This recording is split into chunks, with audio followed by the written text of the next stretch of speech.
Samantala, narito po ang News TV Quick Response Team sa Captain Javier Bridge dito po sa Barangay Maybunga, Pasig, kung saan isa nga po sa pangunahing problema dito sa bahagi po ng Pasig River. Ito pong sangkaterbang mga water hyacinth.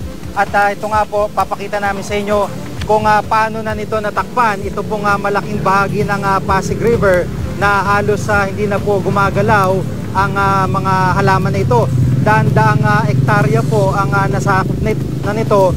At kasalukuyan ay makikita nyo naman na may mga bahagi pa rin, may mga bahagi na po ng lugar na ito na mismong parte ng ilog na tinubuan na nga po ng talahib dahil po sa tagal na ng pagkakastak o pagkakatigil nito pong mga water hyacinth na ito. At ang problema ho dito ay ito po ay posibleng magdulot ng baha kung sakali po na magkakaroon po ng malakas na pagulan dahil gaya po ng ating mga nabalitaan itong mga nakalipas sa panahon sa Cotabato ay ito po ang bumara sa kanilang malaking ilog doon dahilan para magbaha yung buong syudad. At ang problema ho dito ay halos wala po itong kaubusan dahil ito po ay nanggagaling pa ng Laguna Lake at inaagos dito.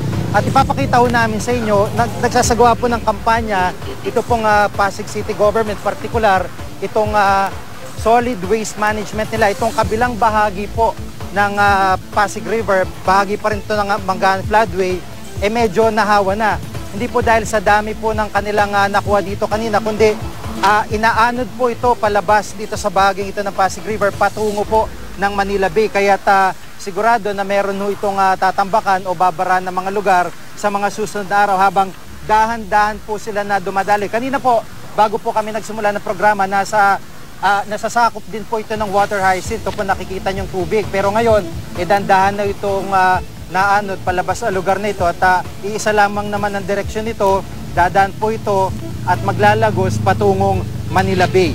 Samantala, ikalawang bugso na nga po ng pagtatanggal ng water hyacinth ang sinagawa dito sa Mangahan Floodway sa bahagi po ng Barangay Maybunga. Tulong-tulong sa operasyon ng lokal na pamahalaan, mga NGO at iba't ibang sektor sa Barangay Pineda, Pasig. Ayon po sa lokal na pamahalaan, makakatulong ang magandang panahon ngayong araw kaya mas napadili ang clean-up drive sa kabahan ng floodway. Inalis ang mga water hyacinth dahil bumabara ito sa mga daloy ng tubig lalo na kapag malakas ang ulan. Ang mga natanggal na water hyacinth ay nilalagay sa shredder para gawing pataba sa lupa.